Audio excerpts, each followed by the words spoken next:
Avogadro's number is one of the most important numbers or conversions in chemistry. In this video, we're going to learn what Avogadro's number is, as well as do two example problems that are going to get you ready to convert between moles and number of particles. Let's go. So Avogadro's number is this. It's 6.022 times 10 to the 23rd particles per mole. And instead of writing it this way, it's better if we write it this way, as a number over 1 mole. And we're going to see why that is when we do some problems. Now, that is a big number. In fact, if I wrote that out, it would look like this. And, well, you know. A really good metaphor for Avogadro's number is like using a dozen. I could say that I have 12 eggs in the refrigerator, or I could say I have 1 dozen eggs in the refrigerator. Similarly, I could say that I have 6.022 times 10 to the 23rd atoms, or I could just say I have 1 mole of atoms. It's really a way to simplify the numbers that we work with. We can work with numbers like 1.5 or 3.2 instead of 9.72 times 10 to the 25th atoms.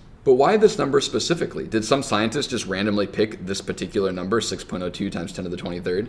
The reason we use that number is because there's about 6.022 times 10 to the 23rd protons or neutrons in 1 gram of mass. And so later on, when we start converting from moles to grams and grams to moles, the fact that we're using this is our definition of a mole is going to make those conversions a lot easier for us. Anyway, the most important thing for you to know right now, though, is what Avogadro's number is, which is 6.02 times 10 to the 23rd particles per mole. Let's do some problems now. Our first problem says how many atoms are in 2.30 moles of calcium. So we're looking for atoms, but we're starting with the number of moles of calcium. And whenever I do a problem like this, I always start by writing what I know, and then we'll convert from there. So what I know is that we have 2.3 moles of calcium. Then I'm going to draw 2 lines to set up a T-chart like this. On these 2 right sections, I'm going to set up Avogadro's number. And I'm going to set it up in such a way that I'm able to convert from moles, which is what I'm starting with, to atoms, which is what I want to find. Now I need the moles to cancel out. In other words, I need the moles of calcium on the top to cancel out with moles of calcium on the bottom. So I need to write Avogadro's number in such a way that I get moles on the bottom. Well, the way I've got it written up here is actually exactly how I need to write it, because that will end up with moles on the bottom here. So I'll start with that 1 mole of calcium on the bottom, and then I'll write the 6.022 times 10 to the 23rd atoms of calcium on the top. Now there's another way to write this, which is like this, like it's 2 fractions that are multiplied together. And so if your teacher taught you that way, that's just as valid of a way as the T-chart method that I'm using in this video. Now since I have moles of calcium on the top and moles of calcium on the bottom, anything divided by itself is 1. So those essentially just cancel out of my equation, and I'm left with this. And my answer is going to be in atoms of calcium, which is what I want to know, right? How many atoms are in that number of moles of calcium? So I'm going to enter in this information into the calculator and see what I get.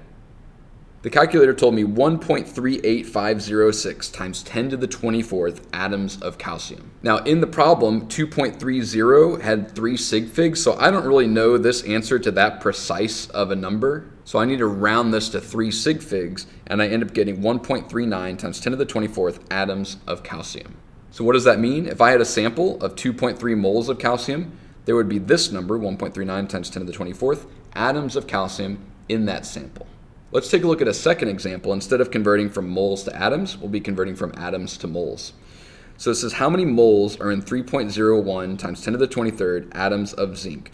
So I'm trying to find moles, but I know the number of atoms. And like in the other problem, I'm going to start by writing what I know, which is 3.01 times 10 to the 23rd atoms of zinc. Then I'm going to set up my T-chart like I did before. And then I need to write Avogadro's number in such a way that atoms of zinc are going to cancel out. Now, atoms are particles. The problem could say molecules, it could say atoms, it could say ions. Those are all ways to describe individual particles of a chemical. So I need this part of the fraction, the 6.02 times 10 to the 23rd particles. I need that to be in the denominator of my T-chart over here so that I have atoms at the top and atoms or particles in the bottom. So I'm going to write that on the bottom there, and that's going to cause atoms of zinc to cancel out with atoms of zinc on the bottom. Now the 1 mole I'm going to write on the top of the T-chart in the top right. And this is still a valid way to set this up because 1 mole and 6.02 times 10 to the 23rd atoms are equivalent. I can write this fraction either way. With atoms of zinc canceling out, I'm left with moles of zinc as my answer. Let me put this into the calculator, or if you noticed, 3.01 is almost exactly half of 6.022, so I should end up getting 0.5 moles of zinc. And of course in the problem, I've got 3 sig figs, so I can round my answer to 3 sig figs here. So that was Avogadro's number, which we use to convert between moles and number of particles of a substance.